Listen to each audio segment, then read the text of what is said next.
If you hood educated, I'm glad you made it. Allow me to unfold my knowledge, wisdom, and understanding from a hood brother's point of view to all of you, here, there, and everywhere. Now check me out. The prosecution in the Sean Diddy Combs trial is wrapping up their case with more freak-off videos. Prosecutors are showing the jury those videos along with travel records, hotel invoices, and money transfers. They're trying to show the sexual acts in the videos are the result of a coordinated criminal activity by Combs and multiple people who worked for him. Combs has pleaded not guilty to all charges. ABC's Rena Roy and legal contributor Shauna Lloyd are outside that courthouse in New York with the latest. So, Rena, what's happening with these videos and these various documents the prosecution is trying to show now?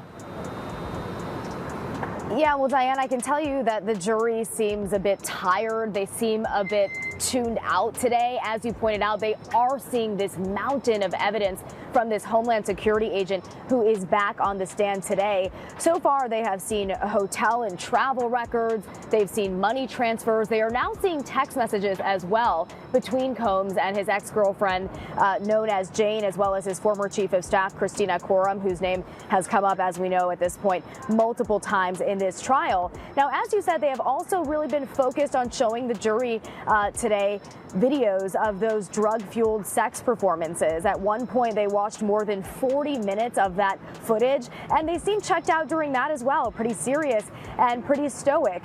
Now, federal prosecutors pointed out that they have identified more than 40 sexual performances that took place from 2021 to 2024 but with Combs and male escorts and his ex-girlfriends, including Jane. They were known as freak-offs, hotel nights, or wild king nights. And there was one including just weeks before Combs's arrest there. So federal prosecutors are trying to use this evidence to prove to the jury that Combs used the help of his associates to traffic Jane. Diane. Shauna, the prosecution's expected to rest tomorrow. Do you think they've done enough up until this point to prove the sex trafficking and racketeering charges?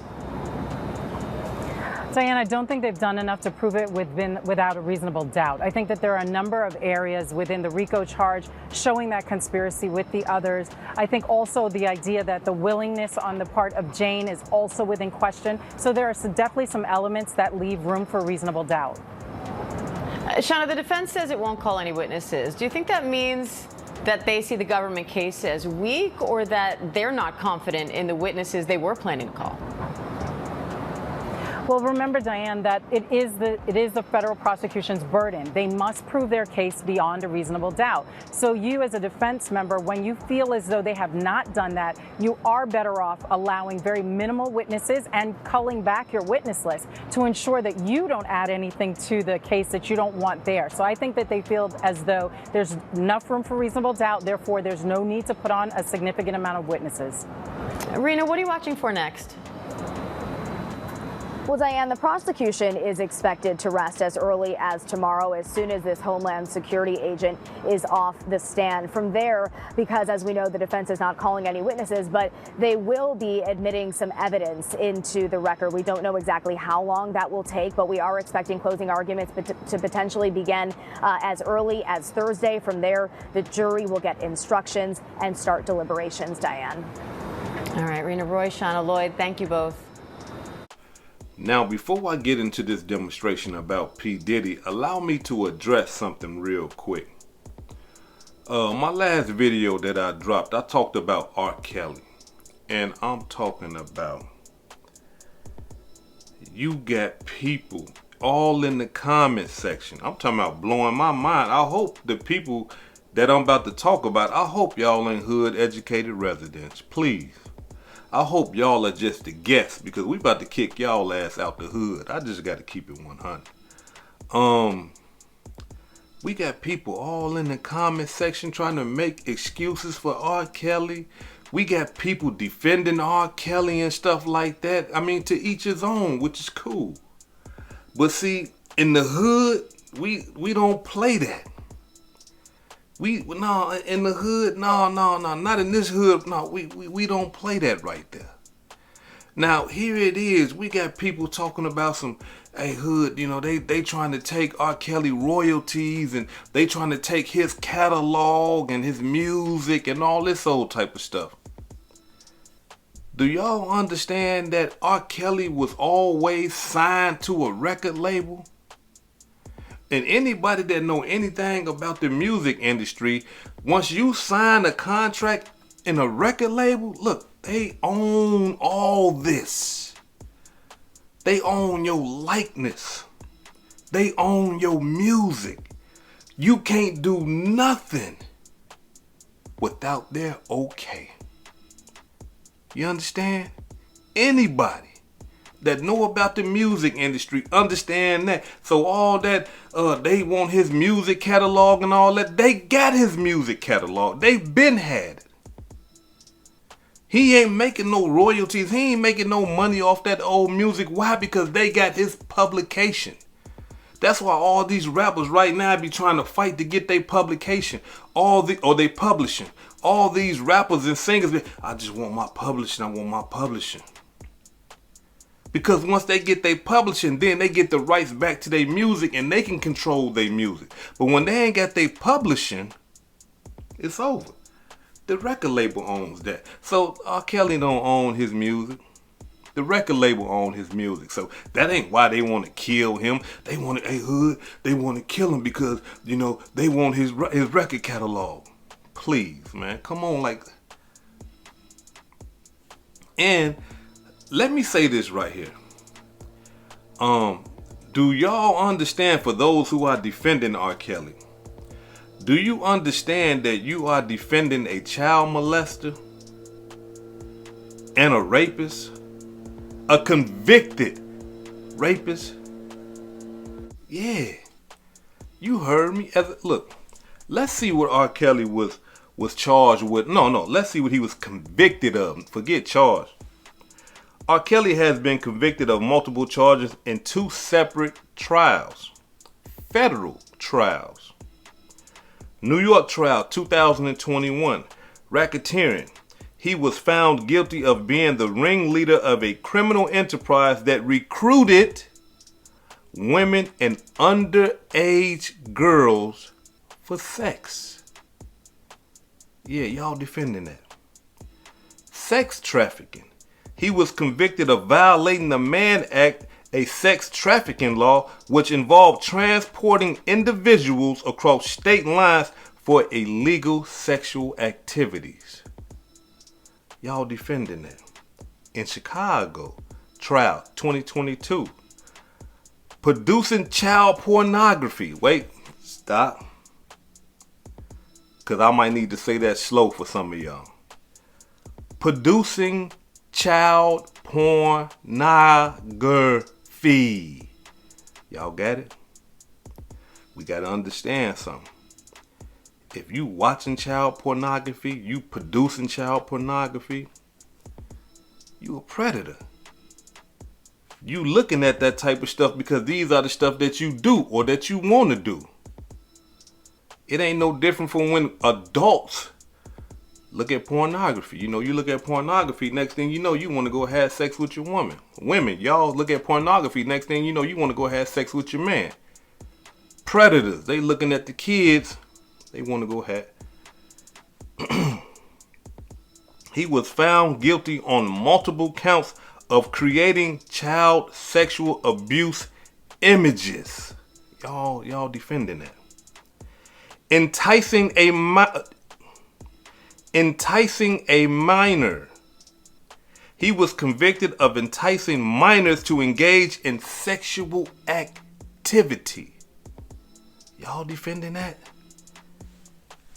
Y'all defending that? Y'all got to get out the hood, bruh. Sis, whoever. Y'all ain't welcome here. Unsubscribe, do whatever you gonna do and all that. I'm not trying to sound cocky. I'm not trying to sound like I don't appreciate, my audience. But at this, I don't want that type of audience. If y'all like that type of stuff and y'all defending that, I got girls. No, I don't want y'all. Scram, beat it, go. Get away from here. Because if y'all defending that, what does that say about y'all? Better yet, before I get off this demonstration, allow me to say this right here, because some of y'all might just be so in love with the man music. Y'all might be so in love with the artist, the idol and stuff like that, and y'all blinded by all that. Let's just say that. Alright? Let's just say some of y'all just like, dang, hood, I ain't look at it that way. Or, you know what, man, you know, this is my dude, man, you know, and I love him. I love his artistry and all that. I understand that right there. Okay, because we can get blinded by the glitz and the glamour. I understand that. But let me put it to you like this. If I brought a regular human being in front of you, and what I mean by regular, just a everyday Joe, and he had the same charges and was convicted of all the stuff that R. Kelly is convicted of, would you let him in your house? Would you let him around your children? Yeah. You see? When you put yourself in a situation, things change all of a sudden. Hey, hell no, hood. He can't come in the house now. I like his music and everything, man, but no, he can't be around my kids. You see what I'm saying? No, he can't be around my mama because he ain't gonna treat my mama how he treated them women. You see? Sometimes, right, we can get lost in you know, in our heroes and stuff like that. We can get lost. But a lot of the times what we got to do is, just to get up out of that stupor, we got to put ourselves in a position. We got to put ourselves in that situation. Then all of a sudden, voila, things become clear as day. Look, I don't, you know, on my channel, I don't want to offend nobody. I don't want to, you know, appear to be tough and to be bullyish and anything like that. I don't like to be like that. But at the same time, I don't want no chomo sympathizers or no rapo sympathizers in the hood. So hit the door and get gone. You're not welcome here. Scram, beat it. You're not welcome. Now, let's get into this demonstration about Diddy. Here it is. The prosecution has put on a tremendous, I'm talking about has represented, I'm talking about a preponderance of evidence pointing towards Puff Daddy's guilt or P. Diddy's guilt.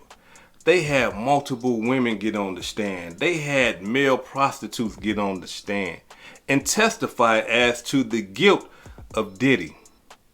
They had his girlfriends, his ex-girlfriends, you know, people that was close to him, people that he was beefing with. All these people got on the stand and was pointing the finger at him and saying, hey, he did this, he did that, he wrong, he out of pocket, he bogus. And now it's his turn. It's time for Diddy to put on a show. It's time for Diddy to gather all the people that's going to get on the stand and say, hey, those people lied on him. He's not that type of a guy. He's better than that. This guy right here has done this. He has done that. He has done all these beautiful things.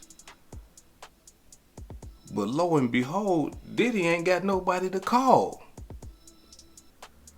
They are saying that they are not calling no witnesses. And when I say they, I mean the defense. P. Diddy's lawyers are not calling no witnesses. No character witnesses, no witnesses to defend him against these allegations. Nothing. They're not coming up presenting no evidence to prove these to disprove these allegations. Nothing. So basically, the prosecution done put on the show, and they're going to go with that and try to, you know, refute or rebuttal everything that the prosecution has set forth. And I'm telling y'all right now, to me, in my eyes, this is a horrible move. This is horrible. Why hood educated? Why is this horrible? He paid these lawyers millions of dollars. They know what they're doing. And I understand that right there. But the jury is regular people, taxpaying citizens. They want to see a show. They seen the prosecution show. They want to see the defense show. Okay, how y'all gonna rebut all this stuff these people said? Give us something to disprove all the stuff that Cassie said, Jane Doe said, the male strippers and prostitutes said, you know, the security guards and police and all that. Give us something to disprove what they said. And y'all ain't gonna give, and when I say y'all, I'm talking about P. Diddy's lawyers. Y'all are not gonna give the jury members nothing. Nothing. Look, the only way that I can see this right here going the way that it's going, that P. Diddy must, every single last one of them jurors must be paid off or something. And they already know, like, hey, man, we got this in the bag. We ain't worried about that, man. We ain't got to put no evidence out there. Everybody on the jury paid already. They going to say not guilty, man. You going home. Don't worry about it. It got to be. Because for them not to defend him, I'm talking about in a way where they can disprove or discredit the evidence. Come on. Look, it don't look right to me. It don't. And then not only that, you're not, and when Diddy, you ain't finna get on the stand, brother, and defend yourself. Diddy, you ain't finna get on the stand and say, hey, look, check this out, man. I'm a party guy. You know, I like to, do some things that y'all probably look at and say that, man, that's disgusting. But I am not y'all. I like doing this stuff. I like, peeing and playing in other people's love lotion and stuff like that. Yeah, it's weird. It's probably even sick to some of y'all. But I'm P. Diddy. This is what I enjoy. I don't get into what you guys enjoy. I mean, you guys might do y'all thing behind closed doors in the bedroom. That's what y'all do, what y'all do. But I'm P. Diddy. I like baby oil and stuff like that. I like to watch. You see, give them something. Look, I'm really not like that. I'm like this here. You not finna get on the stand and defend yourself, Diddy. You ain't a convicted felon or nothing like that. You ain't got nothing to hide. Nothing. Man, I'll be on the stand like, hey, hold on. No, wait a minute. Hey, look, I'm freaky. I'm freaky deaky. I'm talking about, man, I get loose. Yeah, hell yeah, and the guys that, I wasn't paying them for the sex and all that old type of stuff. I was just paying them to come. Now, my woman here, she freaky to the point where she want to have sex with strangers. So I let her do her thing because we in an open relationship. But my wife, I wouldn't let her do that. My wife, Kim, I wouldn't do that with her. But my side piece, her, my girl, yeah, she freaky. And my other girl, they freaky. I let them do what they do. But I didn't do that with my wife because that's my wife. That's sacred. I would be getting up, I'll be spitting something, bro. I'll be up there popping my whip like, hey, man, look, check this. I'll be up there. I ain't got nothing to lose. My life on the line. And not only that, if these people lying about you and they lying on you, then, hey, I'm definitely finna get up there. Look, y'all see she had called me and she told me she wanted to do it. That's just how it was. We were just freaky like that. Jane Doe called me and said she wanted to do it. Cassie called me and said she wanted to do it. How I'm forcing people to do anything and they calling me, telling me that they want to do it, that they like it. Y'all see the text messages. I be up there popping my whip like, hey, look, check this out. This what happened. This ain't. But this man ain't finna get up there and say nothing. And his lawyers is going for it. And his lawyers are agreeing to say, hey, you know what? We just gonna do closing arguments. I think that's a dangerous move. I think that's real dangerous.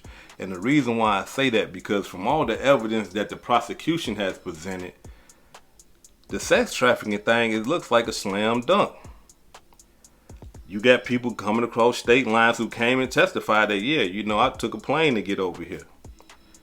You got Cassie saying that he forced me to do this and do that. And you got the other girl saying that we flew people in. People got paid. You got security guards saying that, hey, you know, after he beat the girl up, you know, he paid me to hide the stuff. You know what I'm saying? Like, you got all this stuff going on. All this. And you ain't finna get up there and say nothing. And your lawyers ain't got nothing for the jury. Nah, bruh. Nah.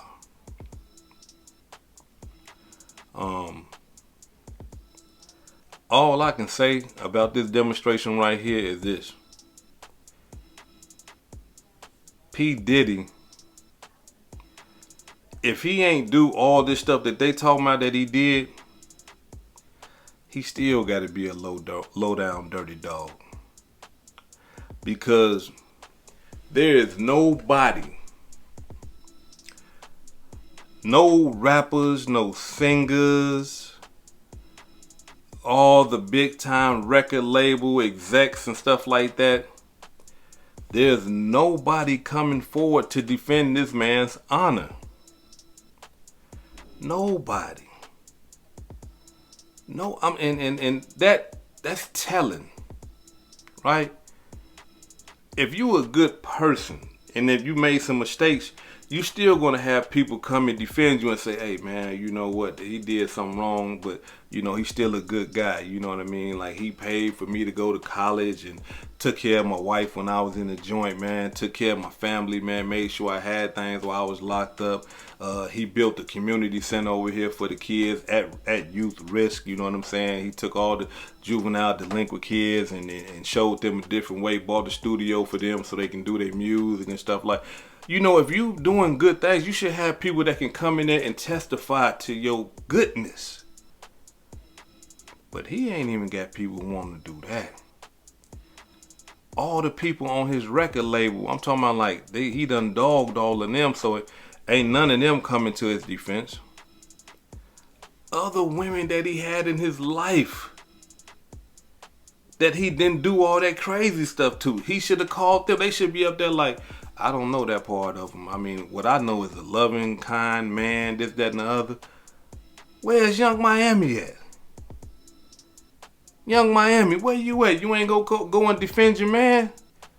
You was all at the wars with the, hey daddy, with the big old sign and all that. Now he in a jam. Now you don't even know the man no more. He probably can't even call your phone, huh? He can't even call Young Miami phone now. He probably called her.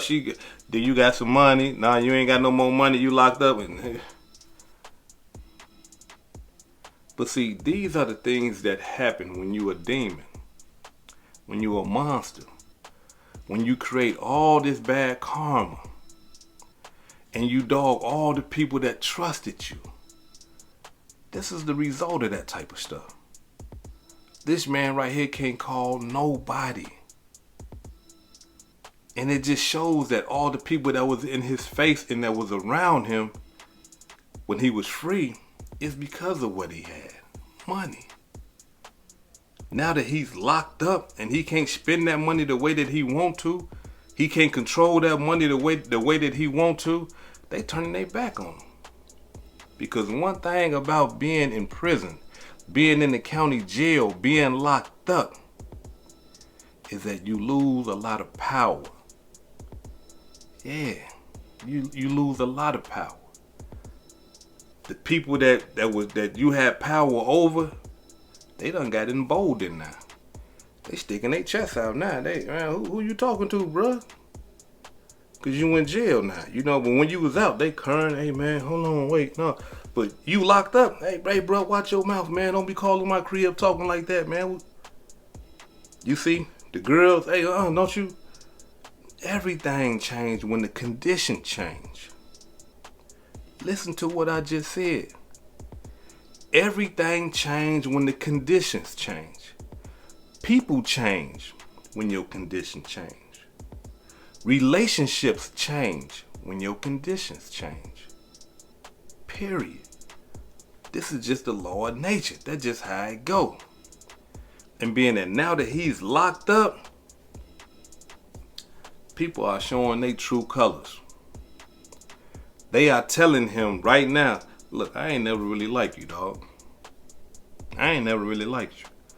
I just dealt with you because you had the power and I needed to get close to you to get a little bit of that power and get some of that money. But truthfully, I don't care too much about you. You see? And that's what happens. On a large scale like Diddy, and on a small scale. A lot of brothers that's locked up right now today, I'm talking about with big, tough, bad, running the block, got locked up, they can't even call nobody neither. They can't depend on nobody neither. Because they abuse their power and authority. And when you abuse your power and authority and you use that against people, the love that you receive be fake. It be fake. But when you a genuine person, you a good person, no matter if you in your criminality or your righteousness, when you a good person, if you go to jail or if you get caught in the bind, people are going to be fighting to help you. They going to be getting in line. Hey, who you at? You on the Puffy trial, the Diddy trial? Yeah, man, I'm finna go up there and testify for that brother, man. They got him twisted. Men, women, young and old, will be coming to your defense, trying to help you when you a good person. But when you a low down dirty dog, you a demon, you abuse your authority, betray people, be disloyal to people, when it's your turn, them people are rejoicing. They like this here, finally. Man, whew. That boy right there had an iron hand of oppression on us, man. Glad somebody got him, man. I ain't no snitch, so I couldn't tell what he was doing to the girls. But now the police got it, man. Man, whew. Yeah, we glad he gone. You see? And that's what's going on with this brother Diddy right now. And a lot of this stuff go on with other brothers and sisters that's in these communities. All in this madness, it happens to them as well. Now, before I depart, allow me to say this right here. Everybody is innocent until proven guilty. I hope y'all don't believe that. Please, I hope you guys don't believe that. But that's what the law say. Everybody is innocent until proven guilty. That's bullshit. You guilty until proven innocent. If it wasn't guilty until proven innocent, why we got bonds? Why you need a bond to get out of jail if you innocent until proven guilty? Why you gotta sit in jail if you innocent until proven guilty? You see what I'm saying? This is the type of stuff that goes on. And like I always say, once you get locked up, look, they don't care about you. All that, hey man, look, I'm hurting, this going up, man, they don't care. They'll let you die in the joint. You got to defend for yourself. Mentally, physically, emotionally, you got to fend for yourself. If you weak and you crack and you break, that's on you.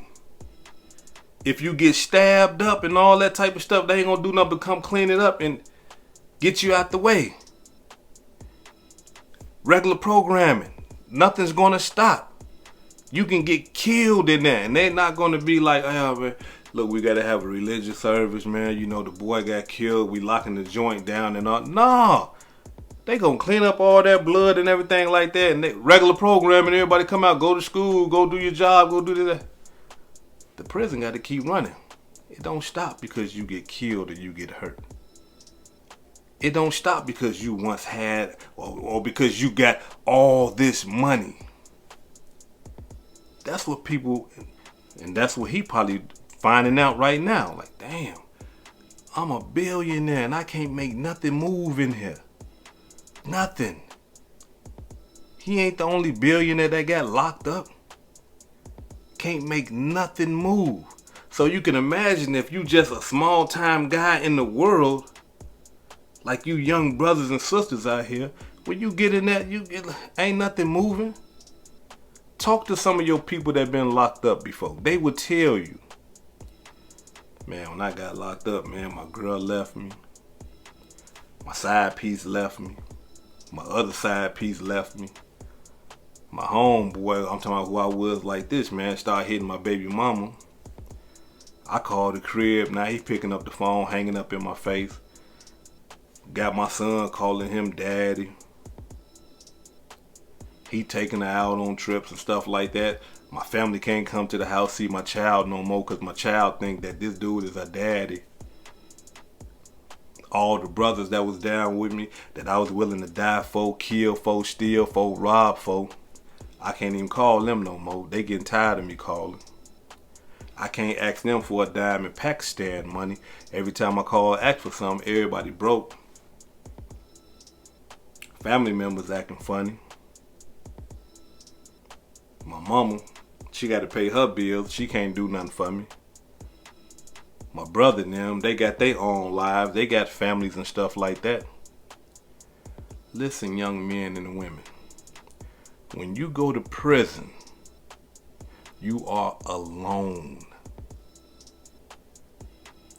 And the longer you are in prison, people are going to forget about you. Imagine that. All your loved ones, cousins, uncles, aunties, mamas, sisters, and brothers, they will forget you. You out of sight. And when you out of sight, you out of mind. That's one of the things we used to say in the joint. Hey man, your mama coming up here to see you? No, bro, I'm out of sight, out of mind, bro. They don't see me, they forget about me. So, if you don't want to be forgot about, I suggest you start making righteous decisions. Don't get caught up in this stuff that P. Diddy doing. Because it's real easy to get caught up in. Especially if you got a little money and stuff like that. You think you make things move. Don't get caught up in all that. Because just like I said, when you get to that penitentiary, if you out of sight, you out of mind. This is Hood Educated, not Lane Related. Peace and love, and y'all take care of yourself out there. If I said anything that caused you to think, hit that like button and subscribe to the channel if you're not subscribed already. And if you're feeling generous, please make a small donation to the channel. Now before I depart, allow me to give a shout out to some of the blessings that I received this week. Allow me to give a shout out to James Sackey Jr. for the $50 cash app. Thank you, brother. I really appreciate that. Allow me to give a shout out to Tanita Cardwell for the $10 cash app. Thank you, sister. I really appreciate that. And last but not least, allow me to give a shout out to Desert Detroiter for the $4.99 super thanks. This is Hood Educated, not Lane Related. Peace and love. And y'all take care of yourself out there.